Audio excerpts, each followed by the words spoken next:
In the name of Allah, who is the most merciful, Muhammad, the Holy Prophet, peace be upon him, sallallahu alaihi wasallam. Welcome to All in Mujahid Knowledge Studio. I'm Muhammad Mujahid Shehzad with another video for you. आज का जो हमारा video का topic है, जो हमारा content है, वो है difference between pepsin and pepsinogen. Important short भी है, लेकिन मैंने थोड़े से एक्स्ट्रा पॉइंट्स यहाँ पे डील करने हैं ताकि अगर इन केस आप लॉन्ग भी लिखना चाहें तो आप खुद से कुछ लिख सकें, आपकी जो सेल्फ असेसमेंट है वो ज़्यादा अच्छी हो सके और एंट्रेंस के लिए आप अभी से प्रिपरेशन भी साथ कर लें। सो चलिए स्टार्ट करते हैं आज का कंटेंट, जो कि है difference between pepsin and pepsinogen. तो फर्स्ट हमारे पास डिफरेंस है, pepsin is a proteolytic protein digesting enzyme, whereas pepsinogen is a pro-enzyme inactive enzyme.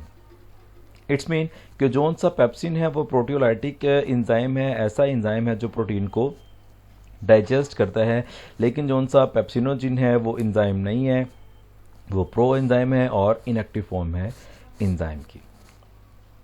जैसे कि यहाँ पे भी देखा जा सकता है, ये हमारे पास रेलेवेंट गैस्ट्रिक ग्लैंड है जो कि सिक्रीशंस प्रोड्यूस करता है, जिसमें स्पेसिफिक सेल्स हैं जो हमारे पास पेप्सिनोजिन है उसको रिलीज़ कर रहे हैं। ये हमारे पास जो रेड पोर्शन है ये पेप्सिनोजिन के लिए है, जो कि इनएक्टिव फॉर्म को मेंटेन करने के लिए है। जब ये वाली चीज़ ख़त्म हो जाएगी तो हमारे पास जो बाकी है वो एक्टिव पोर्शन बचेगा, जो कि एक एक्टिव एंजाइम पेप्सिन की फॉर्म में हमारे पास आ जाएगा। सो नेक्स्ट भी देख लेते हैं, पेप्सिन इज़ एक्टिव फॉर्म, जैसे कि मैं ऑलरेडी यहाँ पे डिस्कस कर चुका हूँ। जो पेप्सिन है वो एक्टिव फॉर्म है of pepsinogen, while the pepsinogen is the inactive precursor of the pepsin. अब इसका मतलब है कि जौन सा पेप्सिन है वो पेप्सिनोजिन की एक्टिव फॉर्म है और जौन सा पेप्सिनोजिन है वो इनएक्टिव और प्रिकर्सर है पेप्सिन का। इसका मतलब ये हुआ कि जौन सा पेप्सिनोजिन है वो इनएक्टिव फॉर्म है और ये एक्टिव तब होगा जब वो पेप्सिन की फॉर्म में चला जाएगा। सो जो पेप्सिन है वो एक्टिवेट हो गए, अपना जो सा काम है प्रोटीन की डाइजेशन का वो करवाएगी।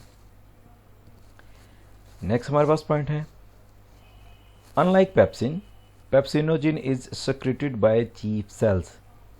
जोन सी पेप्सिनोजिन है ये सक्रिएट करता है चीफ सेल, लेकिन पेप्सिन को कोई भी सेल सक्रिएट नहीं करता। एंड पाइलोरिक ग्लैंड, जो पाइलोरिक ग्लैंड है और जो चीफ सेल हैं वो रिलीज़ करते हैं पेप्सिनोजिन को और पेप्सिन को रिलीज़ नहीं करते। और ये जो उनसे सेल्स हैं स्पेसिफिक सिक्रीशंस वाले, ये पाए जाते हैं स्टमक ऑफ द ह्यूमन के स्टमक में। Pepsinogen is converted to pepsin by the hydrochloric acid. अब जो हाइड्रोक्लोरिक एसिड है ये कन्वर्ट करता है पेप्सिनोजिन को पेप्सिन में, जो कि एक्टिव फॉर्म है, और प्री फॉर्म्ड पेप्सिन। अब जो उनसे हम स्टमक के अंदर चीफ सेल्स हैं, जैसे कि यहाँ पे दिखाया गया है, ये चीफ सेल्स हैं, ये जो उनसे चीफ सेल्स हैं ये प्रोड्यूस करेंगे पेप्सिनोजिन को। ये हमारे पास पेप्सिनोजिन आ गई जो कि इनएक्टिव फॉर्म है। और यहाँ पर हमारे पास कुछ सेल्स हैं पैरेटल सेल्स, ये भी देखे जा सकते हैं यहाँ पे और यहाँ पे भी देखे जा सकते हैं। अब ये वाले जो उनसे चीफ सेल्स हैं ये प्रोड्यूस करेंगे HCl। अब जो सी पेप्सिनोजिन है इसको कन्वर्ट किया जाएगा एक्टिव फॉर्म में, जो कि है पेप्सिन। और पेप्सिनोजिन को पेप्सिन में कन्वर्ट करने के लिए हमें HCl चाहिए, या अगर पहले से मौजूद पेप्सिन है तो वो भी यही प्रोसेस को कंटिन्यू करेगी, मींस के पेप्सिनोजिन को पेप्सिन में कन्वर्ट करेगी, जो कि एक प्रोटीनेज एंजाइम है, प्रोटीन को डाइजेस्ट करने वाला एंजाइम है, जो कि स्टमक में जो प्रोटीन के कंटेंट है उनको डाइजेस्ट करने में हेल्पफुल होगा। नेक्स्ट अगर हम देखें, unlike pepsin, pepsinogen secretion is stimulated by the gastrin. अब गैस्ट्रिन एक हार्मोन है जो कि पेप्सिनोजिन की सिक्रीशन को स्टिमुलेट करता है, लेकिन पेप्सिन की स्टिमुलेशन किसी भी हार्मोन्स की वजह से नहीं होती। मीन्स के पेप्सिन तो वैसे ही रिलीज़ नहीं होती, और जो पेप्सिन रिलीज़ होती है वो इनएक्टिव फॉर्म में रिलीज़ होती है, जिसको हमने नाम दिया है पेप्सिनोजिन का। सो पेप्सिनोजिन को एक्टिवेट करेगा, स्टिमुलेट करेगा, इसकी जो पेप्सिनोजिन की सिक्रीशन है वो इंट्रोड्यूस करवाएगा, उसको इनिशिएट करवाएगा गैस्ट्रिन, जबकि पेप्सिन के लिए ऐसा कोई भी नहीं है हार्मोन।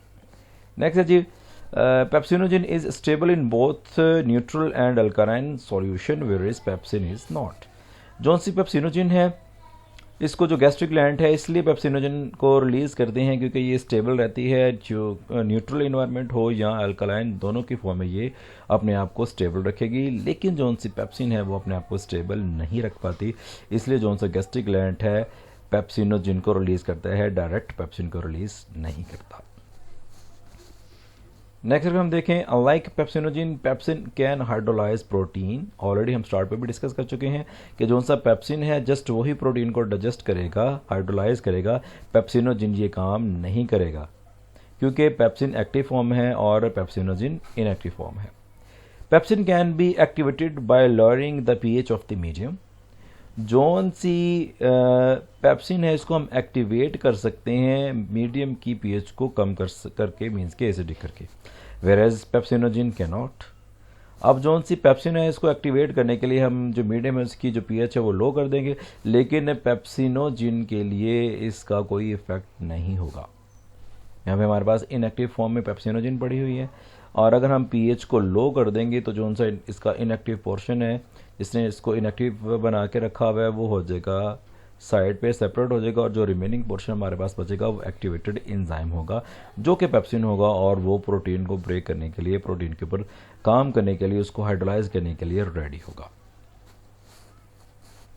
अब इन शॉर्ट टर्म अगर मैं आपको थोड़ा सा समराइज करूं, जो कि आपकी बुक के अकॉर्डिंगली भी लिखा हुआ है, some enzymes are potentially damaging if they are manufactured in their active form. इसका मतलब है कुछ एंजाइम बहुत ज़्यादा ख़तरनाक होते हैं अगर वो अपनी एक्टिव फॉर्म में रिलीज हों। मिसाल के तौर पे for example pepsin is a powerful protein digesting enzyme. मिसाल के तौर पर जो पेप्सिन है वो एक पावरफुल प्रोटीन को डाइजेस्ट करने वाला एंजाइम है, वो प्रोटीन को तोड़ने वाला एंजाइम है, and is quite capable of destroying the cells internal structure. और इसमें इतनी कैपेसिटी है कि पेप्सिन सेल के इंटरनल स्ट्रक्चर को भी डिस्ट्रॉय कर सकता है, and this is produce in inactive pepsinogen form. इसलिए इसको पेप्सिन की फॉर्म में रिलीज नहीं किया जाता, पेप्सिन को पेप्सिनोजिन की फॉर्म में रिलीज किया जाता है ताकि ये सेल के स्ट्रक्चर को डिस्ट्रॉय ना करे और सेल मेंटेन रहे और वह सेल जिस टिश्यू का, जिस ग्लैंड का पार्ट है वो भी मेंटेन रहे। It is converted in its active form only in the digestive tract where it is required to be active. अब जो सा पेप्सिनोजिन है जो कि इनएक्टिव फॉर्म है, इसको पेप्सिन एक्टिव फॉर्म में कन्वर्ट तब किया जाता है जब इसकी डाइजेस्टिव ट्रैक्ट में ज़रूरत होती है। इसके स्टमक में इसकी अगर ज़रूरत है, प्रोटीन के कंटेंट अगर हमने खाए हैं, इंजेस्ट किए हैं, तो उनको डाइजेस्ट करने के लिए जो सी पेप्सिनोजिन है उसको कन्वर्ट कर दिया जाएगा पेप्सिन में, और ये जब ज़रूरत होगी तभी काम किया जाएगा, अदरवाइज़ इसको एक्टिवेट नहीं किया जाएगा, क्योंकि अगर इसको एक्टिवेट कर दिया जाएगा तो ये सेल्स के इंटरनल स्ट्रक्चर को डिस्ट्रॉय कर देगी। अब ओवरऑल इसका एक और सिनेरियो सिंपल सा सुन लेता है कि आइडिया क्लियर हो जाए। एंजाइम्स को हम एक्टिव फॉर्म में रिलीज़ कर भी सकते हैं और नहीं भी।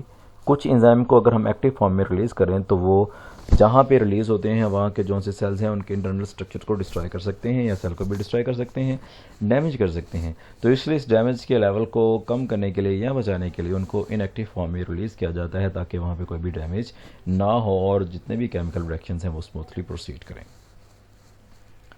सो at the end exam recorded question zone से हैं, ऑलरेडी मैं बता चुका हूँ लास्ट वीडियो में भी, there is no long question from this chapter in the exams. और अगर हम बात करें शॉर्ट क्वेश्चंस की तो इसमें जो हमारे पास पेप्सिन और पेप्सिनोजिन में डिफरेंस भी शॉर्ट है, और ये अलहदा से भी पूछ लेते हैं कि पेप्सिन किस तरह से डिफरेंट है पेप्सिन से, पेप्सिनोजिन से, और पेप्सिनोजिन किस तरह से डिफरेंट है पेप्सिन से। मीन्स के 3 शॉर्ट बनते हैं, पेप्सिन वाला अलहदा से बनेगा, पेप्सिनोजिन वाला अलहदा से बनेगा, और इन दोनों में डिफरेंस है, एक अलहदा से शॉर्ट क्वेश्चन बनेगा।